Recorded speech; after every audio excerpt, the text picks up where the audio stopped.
18 WJTS Sports presents the Jasper Wildcats versus the Washington Hatchets. This game is brought to you by Carpet Warehouse, DuBois County Tire and Supply, Ubilar & Sons, Westside Dairy Queen. Let's go down to the court. Welcome to the Hatchet House, the home, legendary home of the Washington Hatchets. The Jasper Wildcats on the road tonight in a rivalry with no longer a conference foe, but still Washington's always been a rival with the Jasper Wildcats, and we will play them here tonight. The Wildcats with a 2-6 record against Washington, who stands at 1-6 on the season. Hello, everybody. I'm Craig Schneider, along with Jason Stamm and Jeremy Markos on the video. And all right, quick recap of last night, Jason. Boise 74, Jasper 50. So it was a game that the Wildcats obviously were competitive for maybe about 3/4 of the first quarter. Then after that, Boise kind of took over. 22 turnovers for the Wildcats in that game, and also three-point shooting, just 3 of 21. So need to see some improvements there, don't we? Yeah, there's no doubt. Coach Gable in the interview last night alluded to the fact that, we had 22 turnovers, and it's hard to win a game when you turn the ball over that many times. So hopefully tonight we can right that ship and turn the page, and let's move on and have a different game tonight. All right, so we are underway, and the Wildcats out there with Isaac Day, Tanner Ernie, Caleb Berger, Connor Foley, and getting the start tonight is Gus Heichelbeck, number 55. He is now the second leading per ball game scorer. He's averaging 10.8 points per ball game for the Cats. Jasper's going to be patient. It's going to be a lot different game tonight than what it was last night. There's no doubt. We got to take care of the basketball a lot better than what we did last night. Foley, who had 18 points and 13 rebounds in that game, so a double-double for him, career night for him so far. Taking on Washington, who starts Owen Gray, number 11. 15 is Zach Gray. 23 is Bryce Nadig, and actually there's a travel right there, and that is actually by Bryson Nadig. And then you've got 24, Joa Horrell, and number 30 is Trey Reed. He's a senior, 6'5", 210 pounds. Reed's known for his baseball abilities. He's coach's son over here. I think he signed to go to Indiana State to play baseball up there. So, good athlete. Got some size, but he'll have his work cut out for him too, trying to guard Foley tonight. So, well, that's a good start for Caleb Berger, knocking down a 3. So, Cats early on, as we mentioned, need to improve that three-point shooting after last night's performance. So, a good start there. Cats up 3-0. I think tonight. Coaches are, the hard thing for kids is, last night you're going to take on a team that was there's a chance for Reed for an and one. But, last night it's easy for the kids to get up to play a game like last night. You're going up against a team that's notoriously good year in and year out, and their record proved that last night at 6-0 or whatever they were when we went in there. And then you turn around and have to play tonight against a team that their record's not very good. They're 1-6 or whatever you said. So as a coaching staff, you have to try to motivate the kids to say, hey, you got to play the same way tonight as what you played last night. Right. And that's not an easy thing to do, because kids see the records, they see that, they understand this, they know Washington ain't as good as what Boise is. So these are games when you can. Teams like Washington can sneak up on somebody like Jasper. I mean, Jasper should be the better team tonight, should come away with a win, but that's why they play. So, well, this team actually, the Washington team, their last game was against Heritage Hills, 56-40. They lost that ball game. Reed actually led them in scoring with 17. So, and their single win this year is against North Knox, winning that game 47-27. But they have played Boise. Actually, this ball game they lost just 66-61, and they lost an overtime game against Tell City 54-49. That was their second game of the season. So, in Washington, coached by Gene Miller, 718 career wins, 14 sectionals, 5 regionals, 3 semi-states, and 3 state titles, and that's basically at 3 outstanding basketball programs: Vincennes, Leakin, Lafayette, Jeff, and ever since 2006 here in Washington. Yeah, he's pretty well a legendary coach in the area and in the state. He's done a lot of a lot of good things. You know, obviously here in Washington there for some time he had the Zeller boys, so you know that made coaching a lot easier. Yeah. But you know, I mean, you got to give him some credit too for helping them along and to get to where they're at. Oh, exactly. But yeah, he's a very good coach, well respected. I think you know anybody you talk to doesn't have anything negative to say about him. No, so. not at all. All right, so Foley hit a bucket for the Wildcats to make it 5-3, and now down low. Reed's not able to put that back up and in, so Cats trying to push it here as Day attacks the lane, finds the opening and puts it up and in. So Isaac Day. That's what we didn't do much of last night. You know, we would have a hard time breaking the press, and then when we would and get the ball in there where we just had it, we weren't able to finish them. That's the thing with Isaac Day. He's going to try to assert himself a little bit better offensively. Just 2 points last night, even though he is the Wildcats' leading scorer. Good rebound there by Foley after the miss by Heichelbeck, but can't put it back up and in. 7-3 is our score. 4 minutes into the first quarter as the ball gets knocked away there by Ernie. Substitution. Here comes Albrand quickly for the Cats, so Ernie's going to sit. And Jasper, you know, like they have here the whole season, basically, I'm sure is going to use, you know, 9, 10 guys or so. We were talking there before the game. Still don't see Isaac Heim out there. So I would assume he's still off with COVID.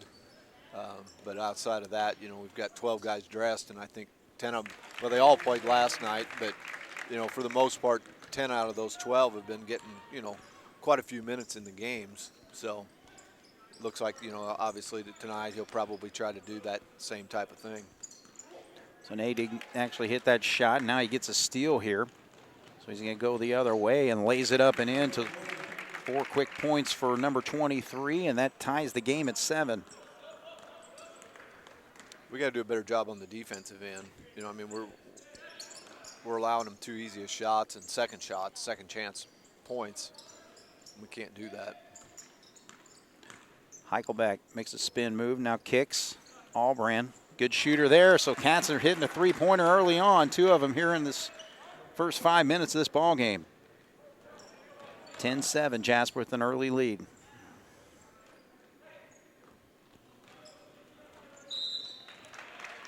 All right, so Heichelbeck's going to pick up his second foul. Again, he's getting the start tonight, but he's going to get an early exit, it looks like. Good use looking to check in. Yep, there he comes.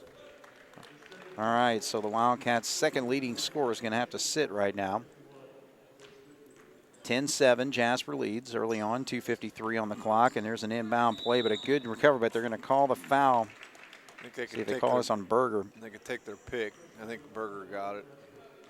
Yeah. So 3 quick fouls on the Wildcats here in this quarter so far. So stepping to the line, that is Joa Horao, and he hits the first one.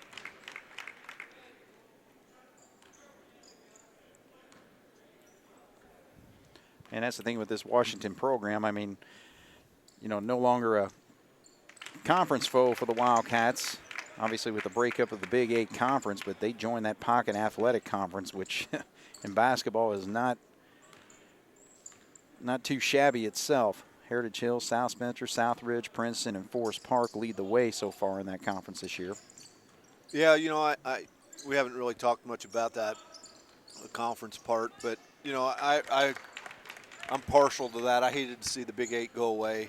You know, back when we were in school, that was kind of when the Big 8 was initiated and kind of was started up. Mm-hmm. So, you know, I've kind of always been partial to that conference and thought it was have always thought it was a good conference. And I don't know, you know, what the reasoning behind the breakup of it was, but, you know, you hate to see stuff like that go away because there was a lot of good rivals in there. You know, like you said here, Jasper and Washington, that was always a good rival. Now, I mean, you're still going to play them, but I don't care what anybody says. There's some luster that you lose from it when it's not a conference game. Yeah. It's just another game. You know, luckily, you know, Vincennes will still be that way because they moved with us. Mm-hmm.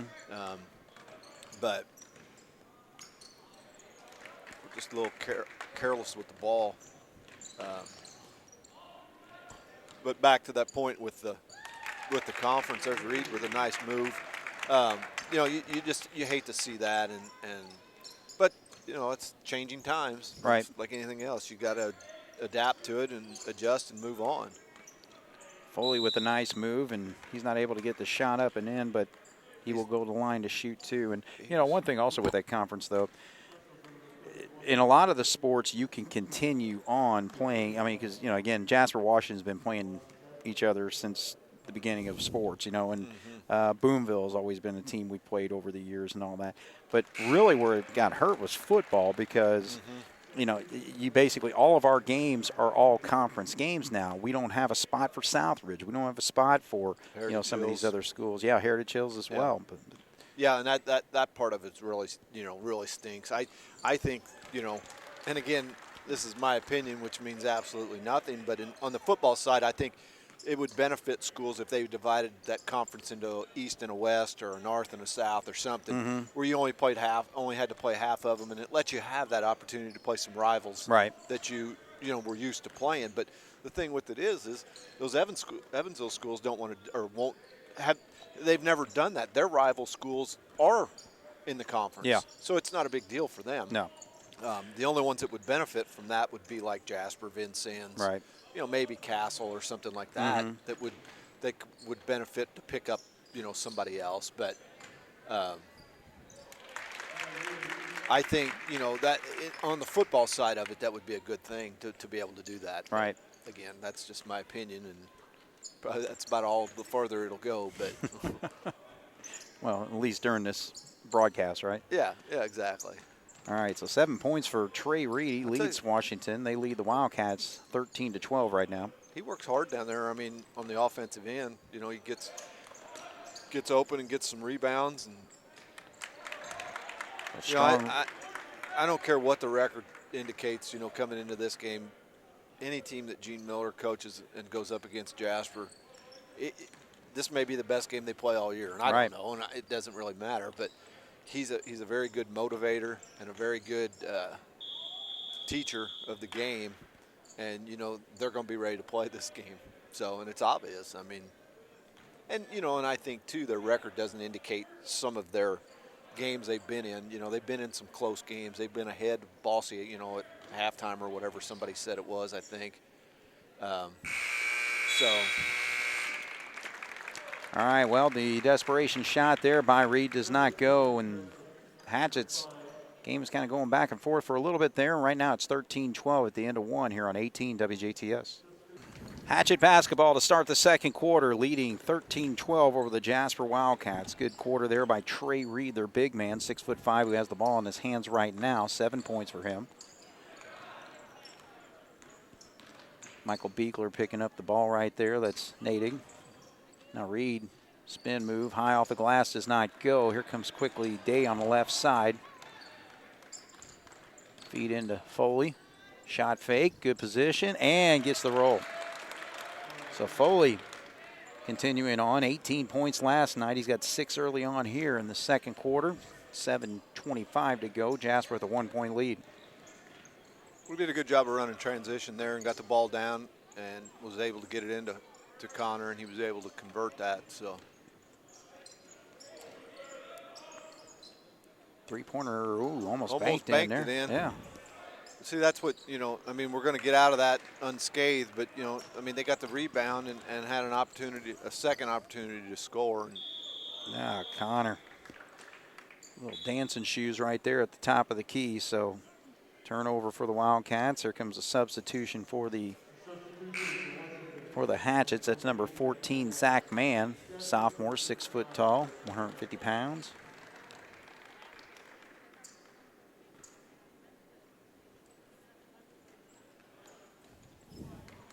Cats with a 1-point lead, 14-13, and they're going to call Dave for the foul. Aggressively going against Zach Mann there.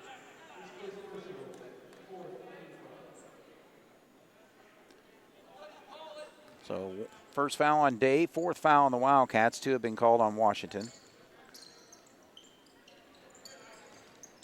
Heichelbeck back into the game with his 2 fouls. Reed just attacks there. he just put his head down, and that was a bull going to the house there. All right, so that's going to have him to the line. He 1-1 tonight so far.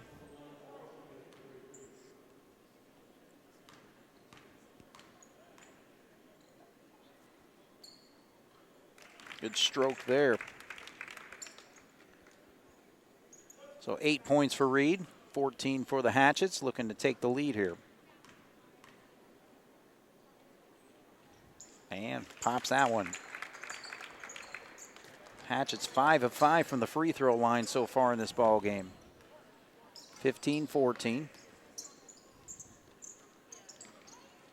Englert gives it up. Gus double team, gets the ball knocked away. Good job by Beekler to recover.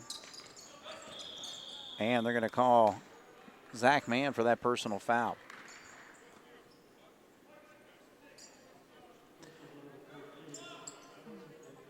Well, it's pretty well a hollow Hatchet house today, isn't it? Yeah, it is. It's just weird. I was sitting here thinking of that a while ago that, I've been in here for a lot of basketball games. There's Dave with a nice move.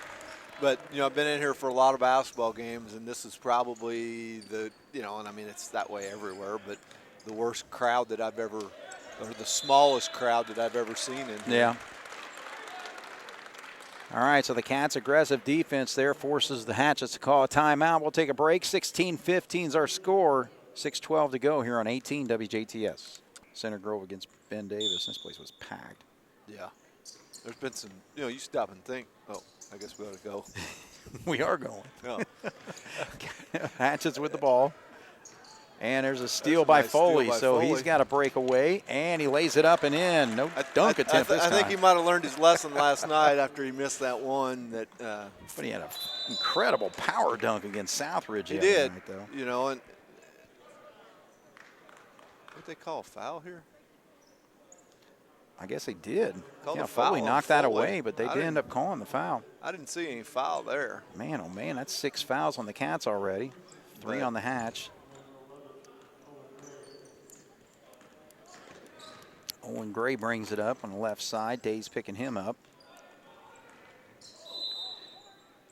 And they're going to call a blocking foul on Englert. So now we're talking about a team that's so far 5 for 5 from the line. They're going to be shooting the rest of the way. Now you're going to put them in, yeah. Now you're putting them in the bonus, but. So that's a second foul on Englert in his short play tonight. So that brings off the bench Mundy. And thing is, with Mundy, I think that one thing with the Wildcat offense, trying to get him some more looks. I mean, he's a really good shooter, and he's shown that all season. Yeah, he is.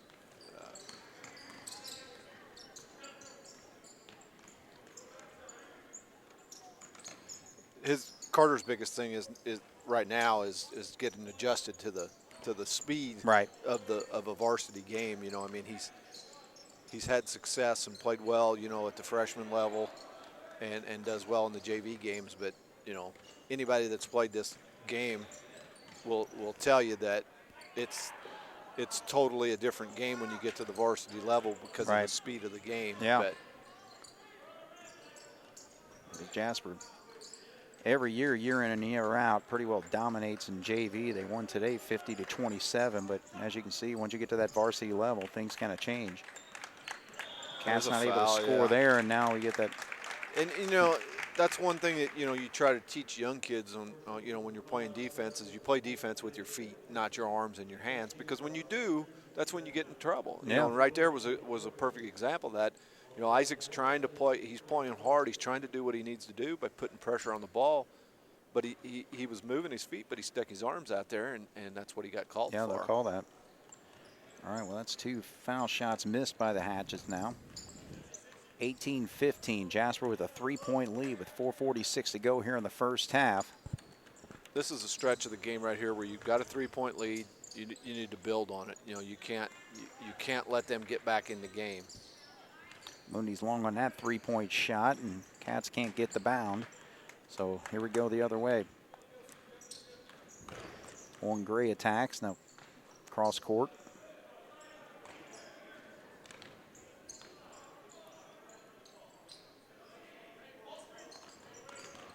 Mundy one-on-one there. Yeah, they kind of cleared out. Looked like to let that guy go one-on-one with him, but did a good job playing defense. Three-pointer is long. There's and over the back. So that's going to be a foul on number 15, Zach Gray, picking up the personal there. Just the, well, is that their fourth foul? Yes, it is. They're not as quick as Jasper. No. I'll tell you what, I was just sitting here Blinking looking at these Washington uniforms. These Washington uniforms are almost identical to our home uniforms because you can't hardly read the numbers on them. It's like gold.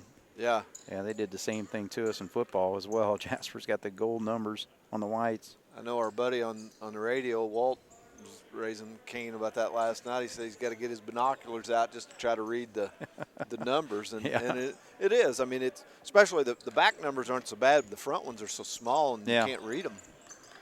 I guess that's just showing our age too. It Craig. is. It is. Nearsightedness, farsightedness, just sightedness. Really. Can't see. Oh. Ernie still looking for his first 2 points of the night. Actually, it was a three-point attempt there, but actually now averaging 9.5 points per ball game. He was one of three guys in double figures last night. Foley at 18, Ernie at 11, and Heichelbeck with 11. You know, I think that's one thing that, you know, I think Coach Gable's probably looking for a little bit is we need a little more consistent play from some of these guys. There's a charge called. I don't know who. Oh, Mundy took that. Yeah, they actually called that on Horrell down there. But, you know, we need a little more consistent play from some of these guys, from some of them, you know. Right now I don't know that, you know, anybody we have has played well in every game. Mm-hmm. Now, they're not going to because they're high school kids. But it's more about being consistent. You know, it doesn't mean you got to go out and score average 20 points a game. Mm-hmm. But you have to be able to, whatever your role is, whether it's rebounding, whether it's shooting, whether it's passing, whatever it is, you have to be able to do that at a consistent pace. And right now, I think, you know, we're kind of some of the guys are kind of struggling with that. Right. And they'll keep working at it, and they'll work through those things. But well, I mean, we obviously faced a very quick, athletic team that, you know, we probably just didn't match up very well with last night. But, you know, but then you go back to that Southridge game again. Southridge dominated that game for the most part up until just the fourth quarter, where the Cats are able to battle back there and tie it up and send it in overtime to finish it off. But, you know, those are the type of games that it's like you got to learn how to pull games like that out. You got to be able to make the shots. You got to be able to make the plays, make the defensive plays, and whatever it takes to win ball games. And tonight's a perfect example of where they can learn from this ball game. yeah, there's no doubt. You know, that Southridge game was a good game for that. You know, we had to battle and fight and scratch all the way down to the end, and you know, we were able to do that. And you know, tonight you have to be able to do that. You know, this is going to be the same type of game. You know, Washington's not going to roll over just because they're playing Jasper. No. You know, so you know, it's not going to be a high-scoring game. It's not going to be a blowout, I wouldn't think. So you have to have a little consistency and be able to do what you need to do to win. All right, so Foley's stuck in the lane there. Now he steps out.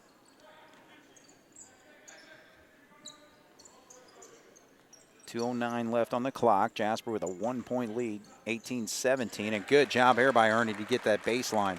See, when Tanner has his success, that's what he does. He slashes, he cuts to the rim, and what that does is, and that opens him up for his outside shot.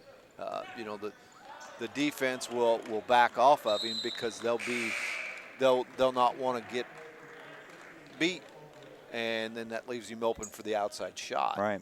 So he needs to be consistent with his slashing and getting to the rim a little bit.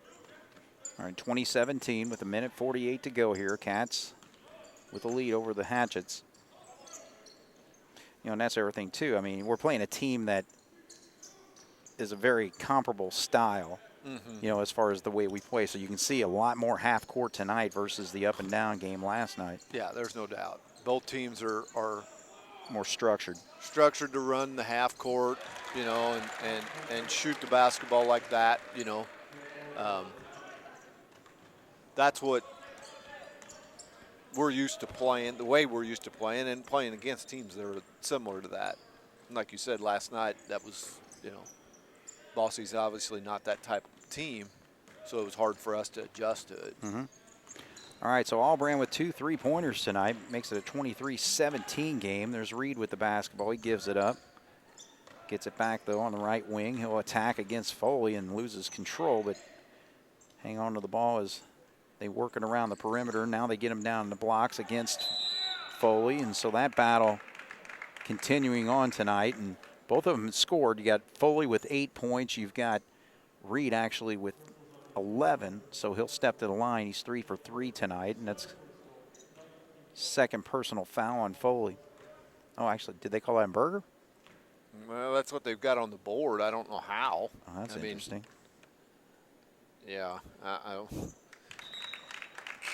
don't know where Berger was at. I wasn't even looking at him. I mean, Foley was behind him, and I thought that's what the official he must have hand came over and helped was. and reached or something. I don't know.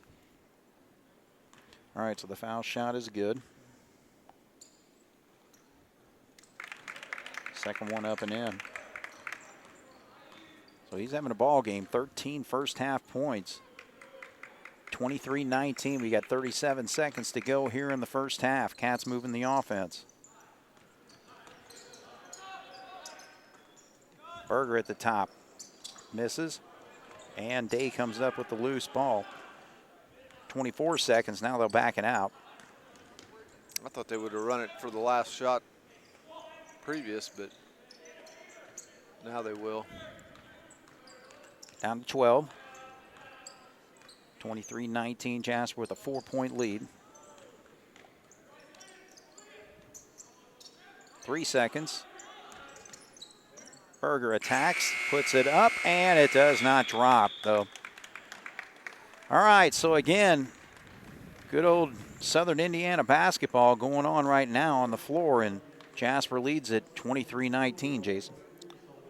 Yeah, this is a little bit more the style and the whatever basketball that we're used to watching, and like we said, all along, it's kind of the style and the type of game that we kind of expected. When you come to play against a Washington team, they're going to play hard, and they are. So it's like I said, it's right what we expected. I think we're taking care of the basketball a lot better tonight. I don't know turnover-wise how many we've got, but I'm sure it's a lot better tonight than what it was last night, because we ended up with 22 last night, and I'm sure that was one of the things that the coaching staff this morning in their walkthrough stressed about, things that we got to get better at, was taking care of the basketball. So I think so far tonight we've done a pretty decent job of that. The kids are playing hard again tonight. We played hard last night, but they're still playing hard tonight, and it's a whole different night, different game, basically. Absolutely. All right, so 23-19. We're in halftime here on 18 WJTS.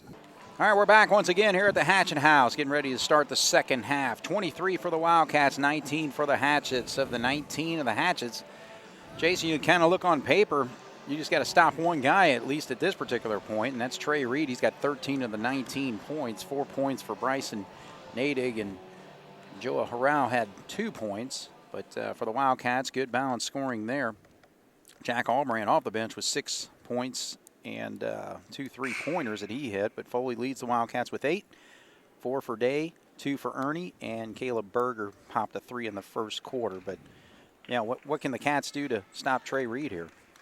Well, he's very active on the offensive end. Does a very good job of moving. He doesn't get stationary. They obviously look for him. I mean, their offense goes through him. So they look for him for the first or second option of their offense. So we just got to do a better job. He's gotten a couple rebound baskets. We got to do a better job of that. And right there, that's a set play coming out of the timeout or coming out of the halftime, and we didn't do a very good job of executing it. Now it ends up being a foul on the other end on Foley. Mm-hmm. I think Connor's probably the one that's going to pick that up. But I better not guess, because we guessed a while ago and we're wrong. We did. You still had a foul upper. But Foley's got his second personal foul, first one on the Wildcats here. And Reed has shown a great touch from the foul line, so that's one place you don't want to put him. Yeah, and he's got a big old taped up wrist, thumb, something. I'm not sure what it is. Looks like it might be a thumb, but you know, and be able to shoot the ball with all that on there is pretty impressive, actually. So he's got 7 of 7 from the line, so 7 of his 15 points coming from there. 23-21. It's a 2-point game now. Jasper still leads. Berger's going to launch a 3, and he pops this one. So second one for Caleb, and there's a turnover. That was. That's one that'll drive Coach Miller crazy because it wasn't forced. I mean, it was just a pass in. The guy took his eye off of it before he caught it, and it fell right in Jasper's hands, and they were able to convert it into 2 quick points. So Cats get 5 points on that trip down to the court. That's a tough shot. You're catching it. Fading momentum. away. Yeah, momentum's taking you one way, and you're trying to shoot the other way, and that's a very tough shot. Only Jason Stamm had that green light. No, I couldn't have done that. Foley with a nice play, so he got great position on that shot. He had great position, and I'm not sure who threw the pass, but whoever it was a very nice lob pass. You know, he got it up over the defense, give him the ability to run underneath of it. That's a nice looking shot there. So Nadig pops a 3-pointer. He's got 7. Makes it a 30-24 game. Cats lead by 6.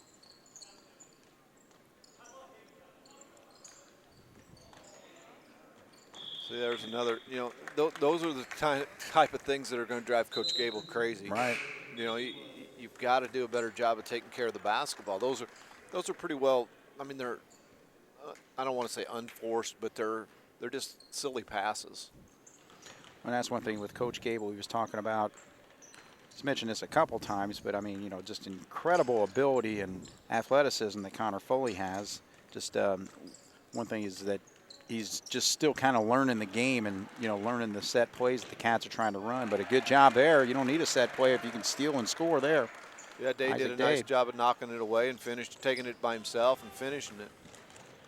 All right, so now Reed's going to try to attack there, and Eichelbeck's going to pick it up. Eichelbeck's going to pick that foul up.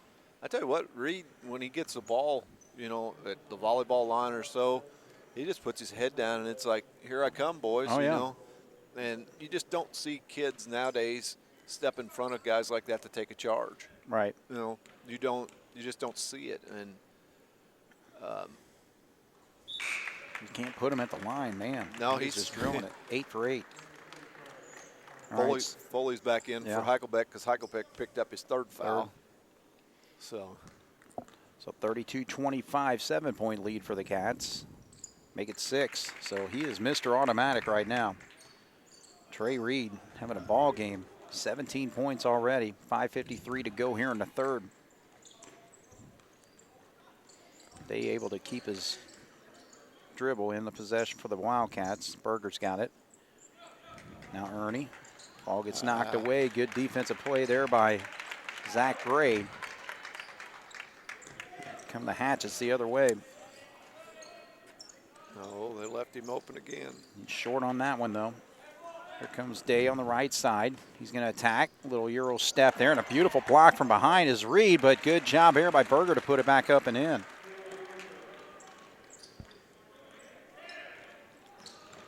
(34-26), Jasper with the lead. 5:10 to go here. The thing I like about the way Reed plays, he's active. You know, I mean, he's all over the floor. You know, he plays the defensive end, but even on offense, you know, he's moving, and he's giving himself an opportunity to be able to do things on offense. Berger's got it on the wing, comes off that screen there that Foley set.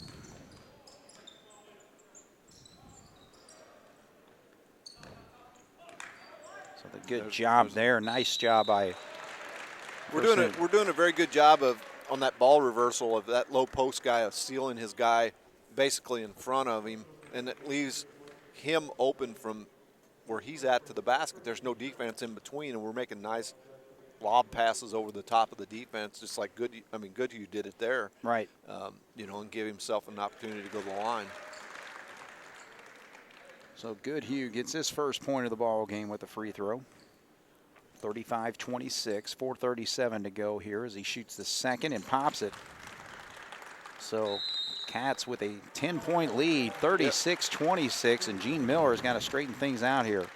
Yeah, I was just getting ready to say that we're at the stage of the game right here where we've got a chance to expand that lead, and this is where you have to build on it. You have to keep getting it 1 or 2 points more and more and more, and kind of expand it a little bit to give yourself a little breathing room. So, all right, we'll take a break. 36-26, Jasper leads here on 18 WJTS. So the Hatches with the basketball. Cats have scored 13 points already, and we haven't even played half of this quarter. There's an opening and a good job. Oh, well, they're going to call goaltending. I know. No, I think they're calling. They're not? Okay. They're calling a foul, I think guess. Foul and 2 shots, I think, is what he was saying. I don't know. We'll see here what he. So they do call it on Foley. Wow. I thought Foley was trailing on the play. Because he kind of got there late, and honestly, he goaltended because it went off the glass, and then he popped it off. Yeah, I thought so it really should have been a goaltending. Should have been a goaltending and not a foul. Right. But at least not on Foley. No, no. I don't. I'm not sure what the official saw there, but, He didn't see what happened, and that's what the problem is. That's a big part of it. Well, I'll tell you what, Washington's still shooting the free throws, though. Foley's going to have to take a seat over with Gus with 3 fouls. Beekler came in for him, so. So Horrell hits this one, and he hits the second one. So he's got 4 points, all coming from the line. It's an 8-point game, 36-28.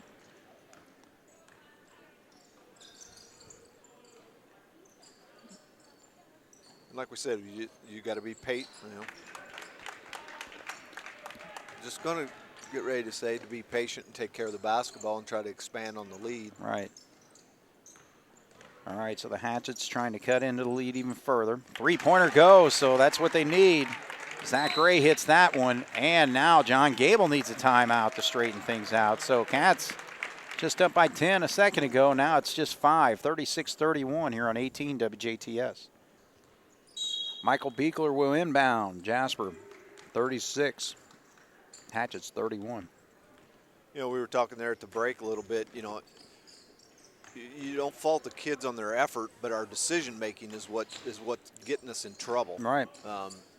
We see things, but we're a split second late with them, or the decision that we make to try to force a pass somewhere that it shouldn't go is where we get ourselves in trouble. Yeah, a lot of times it's just a split second too late, and then by that time the opening's not there anymore. Yeah, exactly. And you got to learn that you can't force things. You got to let the game come to you. There we tried to lead the guy on the. I know what Caleb was doing. He was thinking that I think it was Allbrand out there was going to cut to the basket, and he didn't. We got lucky there, too. Beekler can't get it to drop, but he'll step to the line to shoot, too. Well, we're talking about 13 quick points for the Wildcats about 3 minutes into the quarter, but they have not scored since, and we got 3:06 on the clock right now. Yeah, Jasper's on a little drought here for the last minute and so. Yeah, Still Beekler. on it. I wasn't going to curse him there, but that was his first miss of the season, I believe. Oh, well. 6 of 6 from the line for Michael.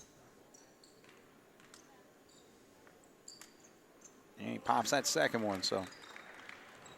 All right, 6-point ball game, 37-31.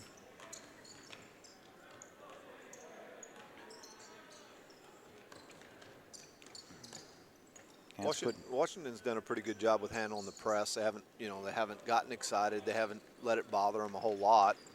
I'll tell you what, there's very little dribbling too. They're and working that's the ball up. And that's the thing you try to teach kids, that that's how you beat a press. It's not put your head down and dribble. That's not a good pass on their part. All right, so Berger's trying to attack there, gets it over to Allbrand for the 3-pointer. He misses there. That's a tough shot because he was worried about getting his feet set behind the line instead of just catching and shooting. Right. And that, to me, was the biggest downfall to putting that 3-point line in. Back. I hate to keep going back to when when we played, but when we did, there was no 3-point line, and guys didn't have to worry about where your feet were at. You would have just caught that ball and shot it in rhythm, and had a lot better chance to make it. Right. But nowadays, that's the mentality of the kids is, well, if I want to see where my feet are at. I want a 3-pointer instead of a 2. On the last play, it looked like it went off Reed's foot, but Washington's still with it. Now Reed's going to try to show his outside game, and it's not there. 2 minutes to go now. 6-point lead for the Cats, 37-31. Day gets to the lane, now in trouble, but he does drop it down. Oh, just short on that shot, though, is Mundy. Yeah. He's more used to shooting 3-pointers, I think. I think he was too close to the basket. There's a good defensive play by Goodhue. That's what we were accustomed to seeing last year. That was the way that the plays that Jace made last year a lot was defensive stops like that. All right, so now he's trying to position himself down low, and Beekler can't see the opening there, so Cats. Oh, he double dribbled. Double dribble, yes. All right, so another unforced error for the Cats. 37-31 is still our score as Spencer's going to come in, Spencer Englert. Day's going to sit. So the foul situation, we got 3 on the Wildcats, 2 on the Hatchets, so not really coming into play just yet. No, the guys that got 3 for Jasper have been sitting on the bench, so they've been, being able to maintain the lead without Foley and without Heichelbeck. Offensive foul, so again, Jace doing the job again. Yeah, exactly, and I mean that's going back to the way Jace played last year. Right. And that's the kind of player he is. He's a hard-nosed, grinded-out type of player. I don't want to say he's a dirty work player, not a dirty player, blue collar. He does the blue collar, he does the dirty work that, somebody has to do that on the floor. Not all 5 guys out there are going to score. No. It takes somebody. Well, looks like Reed's, no, he actually misses the layup and ends up committing the foul. I think they called that on 11. Okay. Gray. All right, so we got a break there. All right. That was just a plain old layup. That's 4 fouls on the Hatchets. We're inside a minute right now. Still 37-31. Been locked on this score for a little bit. But, that kind of goes back to what we were talking about. These guys need to figure out what their role is on this team, And like we said, it doesn't take 5 guys out there that can score. Another turnover. Our turnovers are mounting. I know. Good foul there by Zach Gray.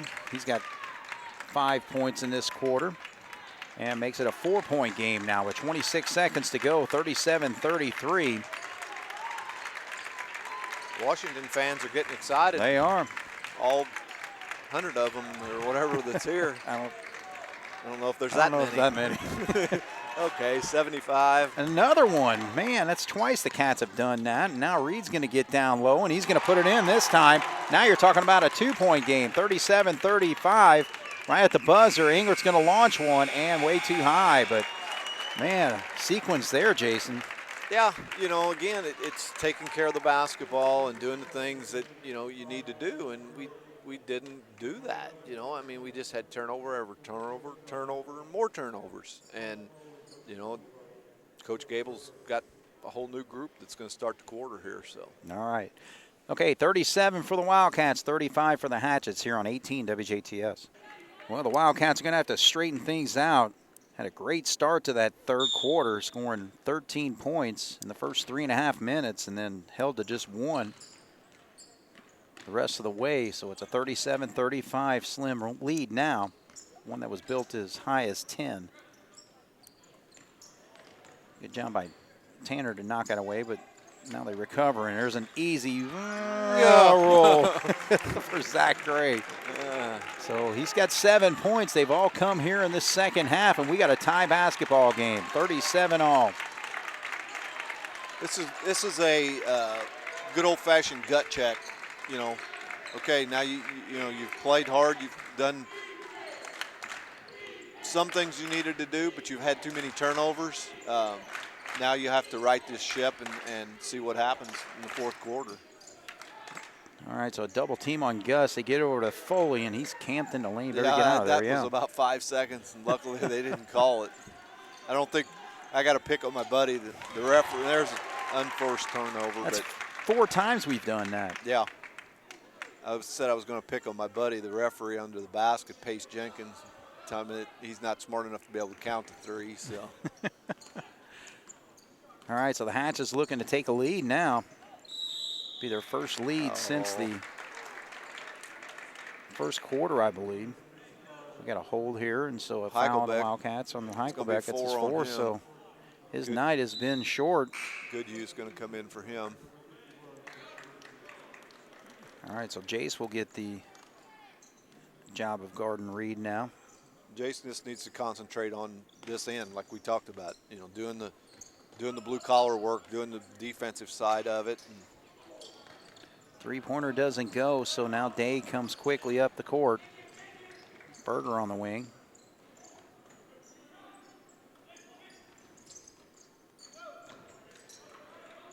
Foley, triple team. Yeah. Look at that. Talk about respect. But he And he attacks and almost gets a shot up and in, but he'll shoot 2. He did a good job of getting out of it. But the thing you got to realize, too, when you've got 3 guys on you, somebody's got to be open. Now, it's not always the guy's fault that has the ball, because if the other 4 guys are standing around, instead of flashing to him to help him, you know, he can't do anything with the ball either. Right. So. All right, so Foley had 10 points coming into the quarter, looking for the 11th here as he missed the first free throw and pops that. So Jasper, 1-point lead. 38-37, 6:18 on the clock here. We're in the 4th.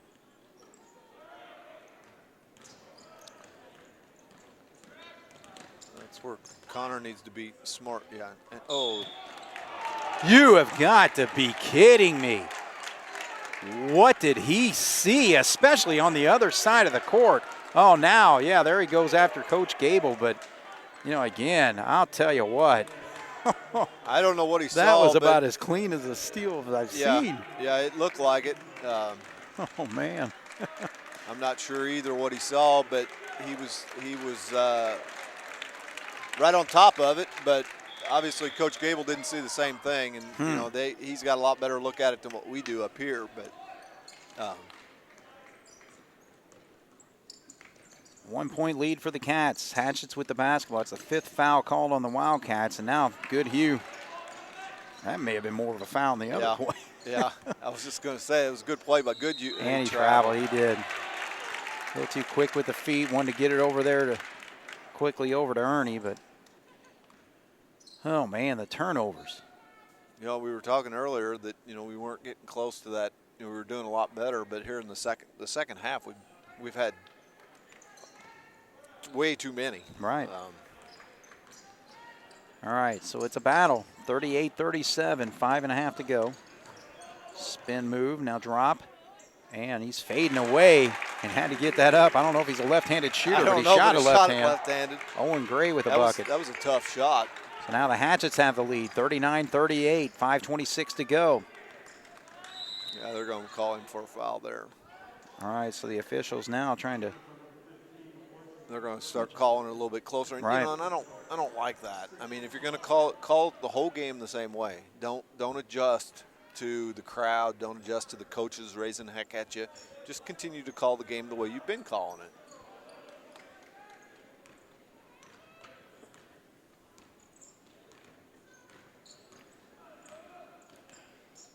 We just look like we're a little out of sync on offense, like we're not sure what offense we're running or what we're trying to do. Yeah, looks like we're kind of into a little bit more of a motion offense here. Yeah. We're just not moving with authority and being quick with our cuts and our flashes and that type of thing. Foley, he's got that one-on-one now. They drop down to help, so he's in a little bit of trouble. Good feed to Goodhue, and he gets fouled there, so he'll shoot 2 free throws. It looks like he had a. See, that's what I was talking about, where Goodhue's man went and double-teamed on Foley, and Goodhue did a good job of flashing and moving. He didn't just stay stationary somewhere. He went towards the ball, and Connor made a nice pass to get him. All right, Goodhue. Good foul shooter. He hits that one. He's 3 for 3 tonight.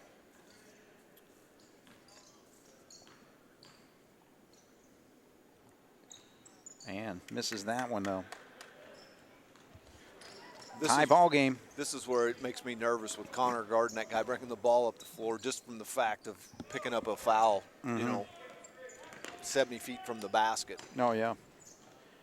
Well, Reed gets a nice open look there, and he drops it. So It's just a nice little curl move off of a down screen. They got Reed the ball. And again, that's not an easy shot because he's kind of fading and falling a little bit, but we got to do a little bit better job of defending it. he's got 21 points for the Hatchets, That's a and that charge. will be an offensive foul all day.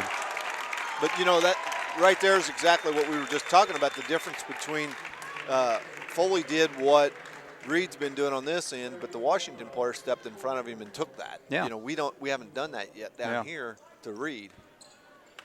All right, 41-39. Hatch is looking to build on this lead now. Halfway through the fourth. And we cannot leave him alone, but he misses that time. He popped one earlier. Zach Gray. Okay, so the Cats have got to start scoring some points here. Short. I mean, seriously, I don't think the Cats have had a field goal. Cats have not had a field goal since that point we were talking about when they had that 13-point run there in the first minute and a half, or 3.5 minutes of the third quarter. Almost 8 minutes, hadn't it? Yeah. It was halfway through the Right. third quarter. Now we're halfway through the fourth quarter. So that's almost a whole quarter without a bucket. Scored 3 free throws since then. They were up 36-26, and again, just giving him position there for an easy bucket. 23 points for Trey Reed now. And John Gable has got to get things straightened out for this team, otherwise it's going to run away. So 43-39, Hatchets lead, 3:28 to go here in the fourth on 18 WJTS. All right, so the Wildcats with the basketball, 3:28 to go. They are trailing by 4. We just got to take care of the basketball. Work it to get a good shot. I mean, we can beat them on the inside with Foley and Foley. But see Just right there. another mistake. Oh my that's goodness, gonna- that yeah. is, yes, you got to call that. Yeah, you do. absolutely have to call that. That was, Yeah. Yeah, you know, Isaac's, you know, he's hustling back to try to keep him from dunking the basketball. But, you know, if you're going to do that, you have to go for the ball. And, you know, in the officials' opinion, and I think we both agree that he didn't go for the ball. He went to keep him from scoring, and Right. he wrapped him up. yeah. I mean, it looked like it was going to – oh, he missed. It looked like it was going to be a good tackle in football. Yeah. Again, Isaac Day, an outstanding football player for the Wildcats. But all right, so 1 for 2. Beekler came in for Heichelbeck during that break. All right, so right now the run for Washington. The run for Washington right now is 18-3 since the Cats were up by 10, 36-26. So Jasper just falling apart right now, and they've got to get it back. This game is not over. Oh, no. Okay, now they make awful a bad pass. decision there. Day, good job. He recovered well. So Day has got 8 points in this ball game. 3-point ball game. Hatchets lead. Reed goes between his legs, loses control, and now it's going to be an easy pickup there for Tanner. Yeah, and that'll drive Coach Miller nuts too, because Right. you know he doesn't need or doesn't want Reed out there doing that. You know, he doesn't need that. So I think Gable's calling a timeout. Oh, he called the foul, though. I guess he had a foul before he called the timeout. I don't know. Okay, so no, they're not even going to call They're the not timeout. going to take. Coach Gable's not going to take the timeout now. All right, so this is going to be free throws for the Cats as Beekler's getting there, stepping up to the line there. All right, so the battle continues, 44-41. Jasper down by 3.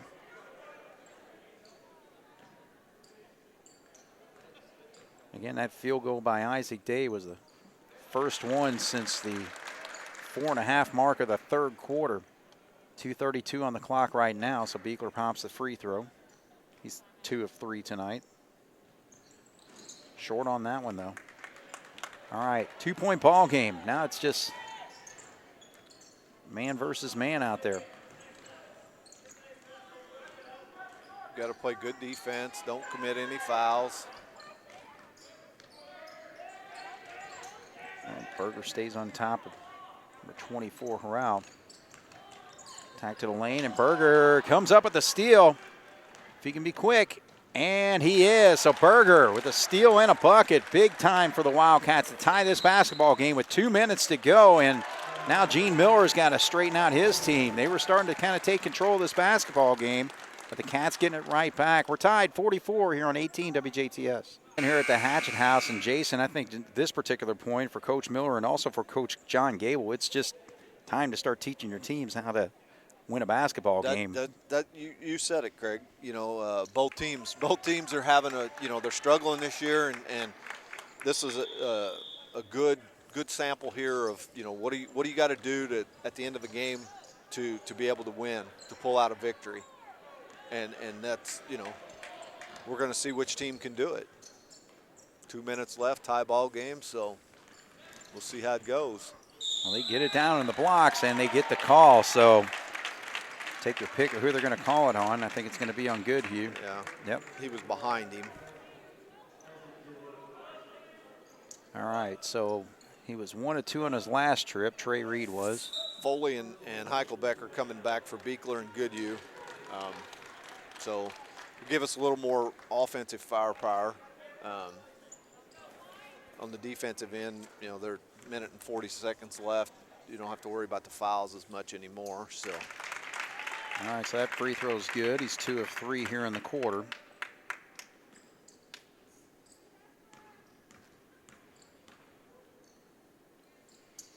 And Reed, perfect there. Hatchets 46, Jasper 44. We got a minute 40 to go. And we talk every game, it seems like when we get to this point, we talk about how turnovers are amplified. You got to get a shot at the basket, and with turnovers, you don't get that. So Jasper needs to take care of the basketball right here and at least get the opportunity to shoot. You can't, in this situation, you can't take a turnover. I mean, you have to have a shot. And at least there we got it. And nice job by Day to see that opening on the baseline and pops it. He's got 10 now. Isaac did a good job of attacking the basket there and getting a good shot. 46-46. We've come down to 1 minute in this ball game, at least in the fourth quarter.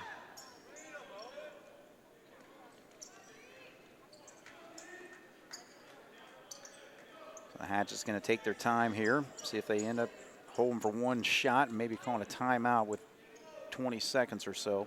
See what Coach Miller decides to do. They might get in trouble. I was going to say, if you get them in trouble, they may have to call that timeout before they're ready to do it. This is one of those, oh, man. Oh. Heichelbeck just, he was behind his guy, and he committed. I think they ended up calling it on Foley, but it was one or the other. Okay, well, yeah, they did. So is that Foley's fifth? Yeah. Oh, man, oh, man. All right, so Foley's down. Goodhue's back in for him. You're putting a guy at the line. It's a 1-and-1 yet. So obviously he's got to hit the first to get the second.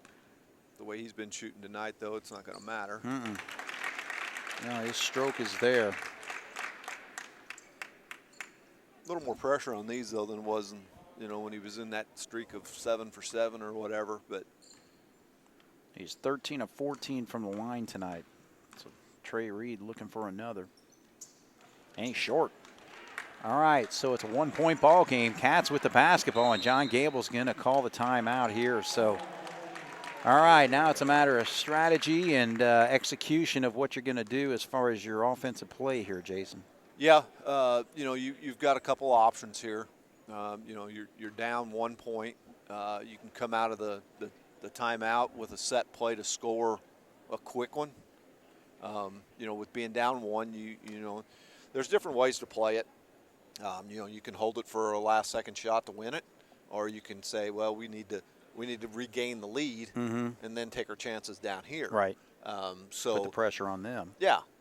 So. And then, but the thing is, if you miss, again, you're still within a one-possession situation, so you got to foul, and they have to earn it from the line. it'll be interesting to see how Coach Gable decides to play it out. Right. You know, I think looks like Coach Albrand's in there drawing up a play. You know, again, like I said, is it going to be an out-of-bounds play to score off of it? Mm-hmm. Is it going to be, okay, let's run this set play to get so-and-so this particular shot? Right. So there's different ways that you can play this. So it'd be interesting and fun to see how we play this out. Sure. All right, so 28.7 to go. Hatchets with a 1-point lead, 47-46. Jasper has the basketball side out.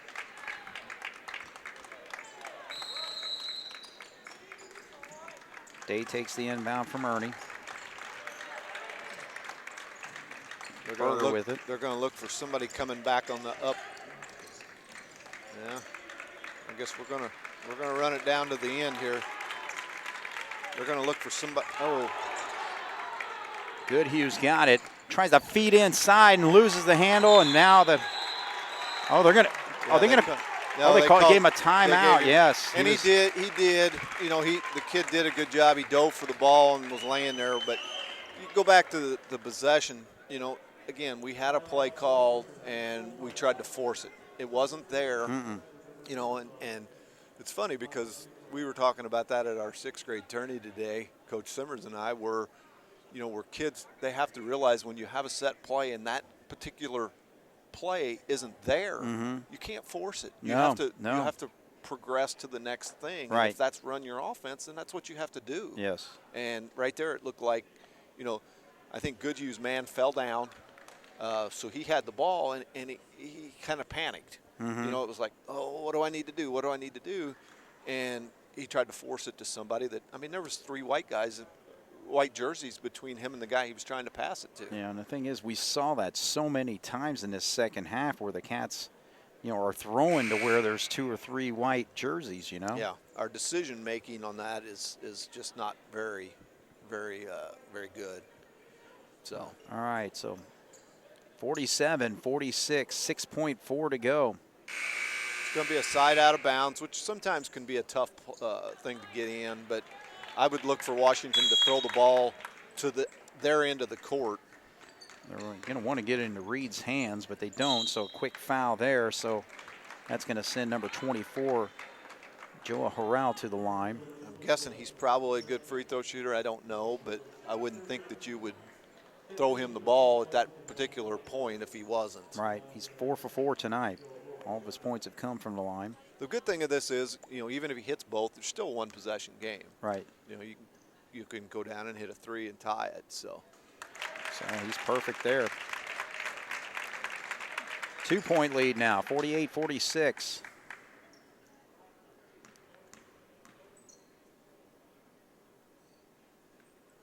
Pops that one. So Cats call the timeout. We'll take a break here. 49-46 when we come back. The Cats have 5.4 to get down court and hit a 3 here on 18 WJTS. All right, so the Wildcats have their shooters out there. you got Day, Mundy, Berger, Heichelbeck, and Goodhue. Goodhue's taking it out, so he's probably not going to get the shot. Handoff. Day, and well, smart play there though. Yeah. Again, foul right away. They're going to go to the line to shoot, but they didn't give Jasper an opportunity to shoot the 3. Yeah. So now, you know, what do you do here? Do you go up and try to make both of them? Do you try to make the first one and miss the second one and try to get the rebound? You know, there's a lot of things that can go into play here.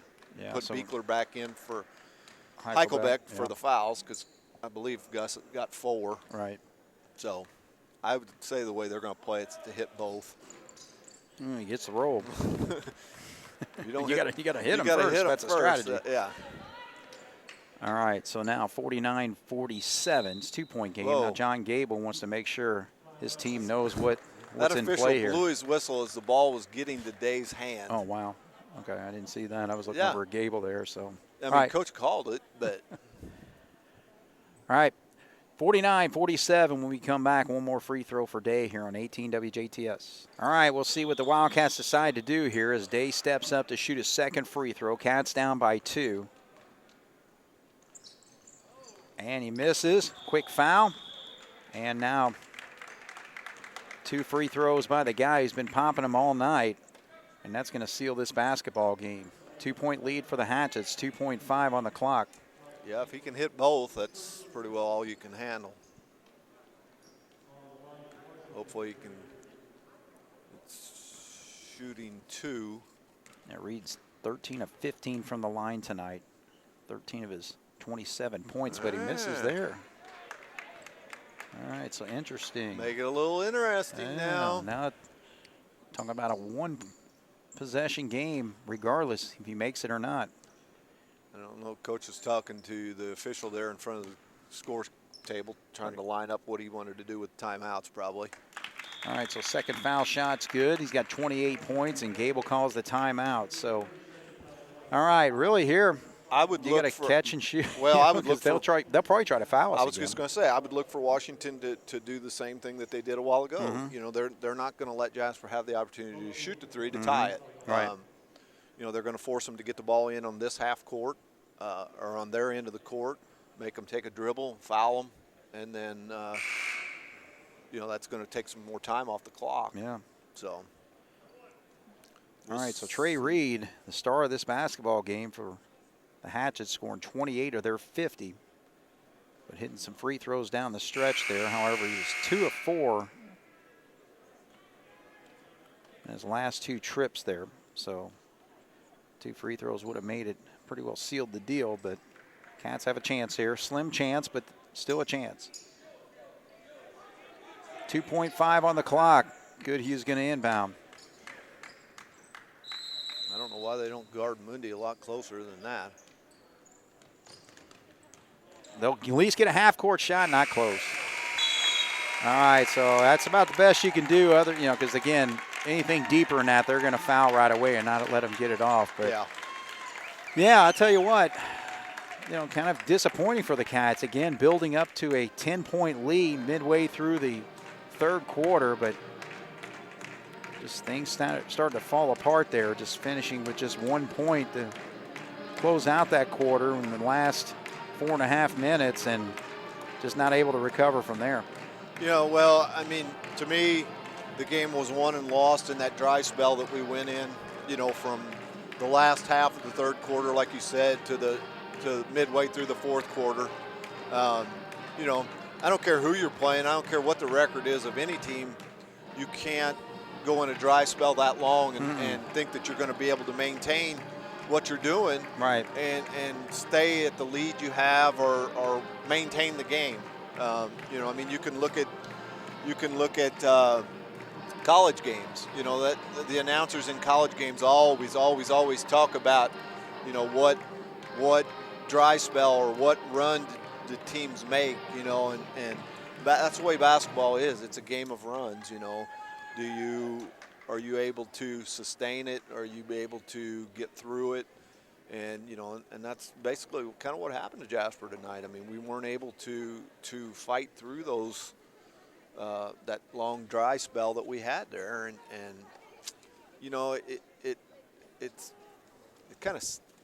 it stings. Yeah. It does. The kids played well for the first 2.5 quarters probably, and it had built themselves up to a nice little lead there of 10 points or whatever it was, but that's why a game is 32 minutes and you have to do what, you have to play for 32 minutes. Right. Like, tonight was a perfect example of that. We played hard for 2.5 quarters and we're able to get things done, and then all of a sudden the wheels fell off, and next thing you know, you let Washington claw and scratch, and I mean, you got to give Washington credit. I mean, they worked hard, obviously Reed was their leader with, what did he end up with, 28? 28, yep. But it wasn't a one-man show. The rest of them were out there working hard and being able to do what they needed to do to keep Washington in the game. But again, I think a lot of it come down to our turnovers. We had a lot of turnovers again that were unforced. It's, I don't know. getting to the point where it's, you know, you're getting to a loss of words. Yeah. You know, And excuses. Yeah, and excuses. You know, things are starting to sting. You know, this one does, because this is one you know you were thinking, okay, you know, it's a team that plays the style that we do. It's a team that, you know, year in and year out we're always right there with. You know, and we were. I mean, it's not that they didn't kill us. I mean, but it's a game that you really wanted. You know, Right. these kids needed a win here tonight to reward them for, you know, some of the hard work they've been doing. You know, and they're working hard. You know, the fans that, you know, obviously this year is a lot different because there's not fans here watching. Right. You just got family. And Yeah, and, you know, the kids are working their butts off in practice, and they're doing the things they need to do. They're putting the time in, you know. So that's the part that, you know, is hard to explain. It's hard to accept. You know, it's not like they're going to practice saying, we're not very good, we're not going to work hard. You know, and I know our coaching staff, and they're not going to let that happen. I mean, they're going to challenge these kids. They're going to stay after them. They're going to want them to work hard. They're going to make them work hard. You know, and you just, again, you know, we keep talking about the identity. You know, I just don't feel that this team has an identity. You know, what are we known for? Are we known for playing hard-nosed defense? Are we known for our shooting? What are we known for? Right. And right now, I don't think this team has one of those. They work hard, but I mean, that's what you expect every year out of a Jasper team. That's still waiting for that player to kind of take over the team. Yeah. You know, you need somebody to kick some butt out there. Yeah, And we're just not seeing anybody doing it. You know, and again, like we said, it doesn't necessarily have to be on the scoring end. I mean, last year you had Cabrick. Cabrick scored, you know, and when Cabrick didn't score, Harmon scored, or, you know, whatever. But that's what you have to have this year, and right now we're struggling with that. We don't have somebody that's out there to initiate it, to be that type of leader or go-to guy. You know, who that is, I don't know. I mean, we can't sit here and analyze that or judge who that needs to be. Right. You know, and I think from the coach's perspective, you know, they're going to go back to the drawing board. It's a short drawing board. I know. You know, you 3 can't, games next week. You can't do anything tomorrow. The coaches can, but they can't have the players there on Right. Sundays. So you got Monday to practice, and you turn around and play Corden on Tuesday. And I mean, I don't have any idea what Corden is. You know, and at this point, it doesn't really matter Right. who you're playing or what you're doing. Yeah. You need to go out and you need to play well. You know, and you know, the other night against Southridge, we came away from the game with a win. And you know, there was times when we played decent in that. You know, and that's kind of what we need. We need to start putting all the pieces together. Right. And right now we're having a little hard time with that. But Yeah. Well, and I tell you another thing too is that I feel like that the errors are correctable. You know, because again, you just need to be a little bit more patient in the offense and not force these passes where, you know, somebody's double team and you know, the passing angle's just not there. You know, somebody's making a cut, but the defense has already closed that spot up that, you know, we're trying to feed into basically a space that's not open. a pass that's not there. A lot of it, like what you're saying, is that, you know, there's mental errors and there's physical errors. You know, and as a coach, you can accept physical errors. The mental errors is what we've got to cut out. Yeah. And that's where we're struggling right now, because a lot of those errors that we're making, like you're saying, throwing to a guy that's not open or a spot that's not open, that's a mental Or a play error. that's just not there. Or a play that's not there, that's blown up, it didn't work. You know, that's where you have to have the mentality to back it out, start it, figure out what we need to do. Right. You know, and there's times when you have the defense scrambling that you don't want to pull it out. You want to go ahead and force it. Sure. But that's where the kids have to recognize that themselves. As a coach on the bench, you can't holler that out there because it's too late then. Right. But you got to have somebody out there on the floor that can adapt to that and adjust to it and say, make it happen. Yeah. You know, and right now we're not doing that. So. Well, Jason, we'll take a break here, and coaches are slowly walking up the stairs to I think make so. their interviews. So, all right, we'll be back right after this. Jasper falls 50-47 here on 18 WJTS. We are back once again here at the Hatchet House. The Wildcats falling to the Washington Hatchets 50-47, and not a very happy Jason Albright, a little dejected right now. So, yeah, it was a tough night. It was a tough weekend. But I guess, first of all, you got to give credit to Washington. We built a 10-point lead there in the third quarter, and then we just I think let up, and they did not, and they kept fighting and got some steals on the defensive end and turned them into layups. And the next thing you know, it's a tie game and a dogfight in the fourth quarter. So, they didn't put their head down, and they kept fighting and got back in the game. And through our lack of taking care of the ball, we let them do that. I think we kind of relaxed for whatever reason. I guess, right. when you're two and whatever, you don't need to relax anything till the last horn's over. So, tough loss tonight. But like I said, give Washington credit. I thought that the Reed kid for them played extremely well, both ends of the floor. We had no answer for him defensively. Yeah. I thought Jace probably, of all the guys, did a nice job when they're battling him. He's outmanned, undersized, but I thought Jace is a smart defender, and I thought he battled him. But, just too many errors, right. mental errors, physical errors, not paying attention to detail, I guess you'd say. Well, you talk about errors. Errors need to be corrected. How do we correct these errors? Well, that's a good question. We had 22 turnovers last night, 20 turnovers tonight. Wow. So you're not going to win basketball games at any level if you are giving the ball to the other team 20-plus times a game. And, one of the bad things about most of those turnovers, they were live ball turnovers, which one of the things to throw the ball out of bounds, play stops, and you can set your defense. But last night and tonight, too often, those were on the wing or the top of the key, which led to transition layups. And so you kind of compound the turnover with a bucket in transition. So, right. You asked how to fix it. You watch film. You learn from your mistakes. We've said it before. We can only use the excuse so long, but we are an inexperienced bunch for the most part. Now we have played 9 games, and it's time to start. That was disappointing thing tonight. I thought I saw a lot of the same mistakes tonight that we had seen 3-4 weeks ago. Right, earlier. Just not running the right play, guys not in the right spot, not communicating, not missing. Just things that are correctable. And for whatever reason tonight, I didn't think we had the focus that we needed to come win on the road against a team that was hungry for a win. Right. And they got it. Well, a lot of times when you're running an offense, obviously it's drawn up a certain way. And everybody has a mindset that this person's going to be there. And to force that pass into a spot that's just not open. And we saw that too many times. And a lot of times it was on the first side or second side. And, we've mentioned many times that first side post feeds usually are turnovers. Defenses are set.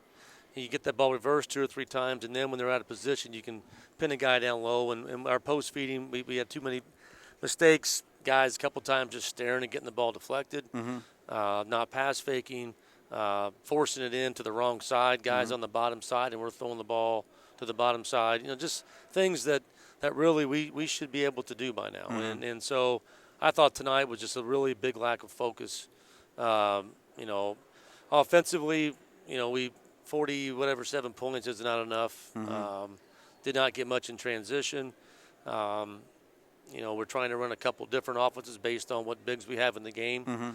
And so we're still learning, I think, some of the finer points of this is taken away, this is going to be open. They're going to take something away, and then we have to be able to be smart enough through repetition and listening and watching film to say, okay, that's not there, this is. Right. And live another day on the next side and not trying to force it right away. So, we got a lot of work to do, no doubt about it.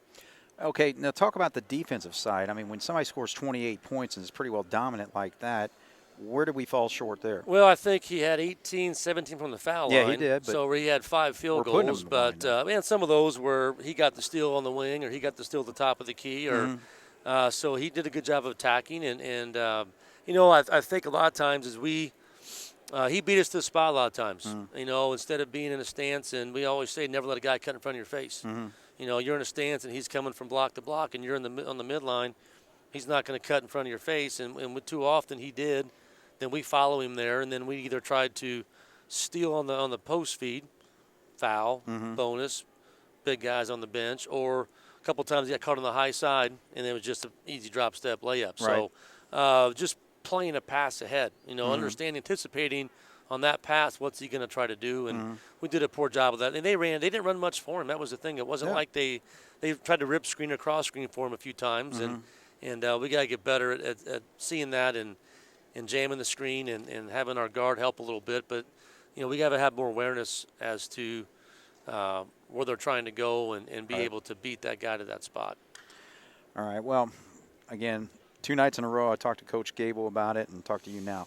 You got to wipe the slate clean, and 3 games next week. So yeah, that's one of the things with our schedule right now is you said, how are we going to fix these things? And we don't have a lot of practice time, which is the discouraging thing. You got to do it on the court. It's really. Tuesday, Friday, Saturday. You're learning. Hopefully we're learning through our mistakes, but to go, Monday, I don't know that we'll do. We played 2 games. You got a game Tuesday, then you played 3 games in 4 days, and you got 2 days and play 2 more games. So, we won't spend as much time on the floor. I'd say hour to 15 minutes, but we got to make sure that it's a productive hour and it's an hour that we're focused and working on some of these things that we continue to do poorly, which costs us, W's like tonight. Right.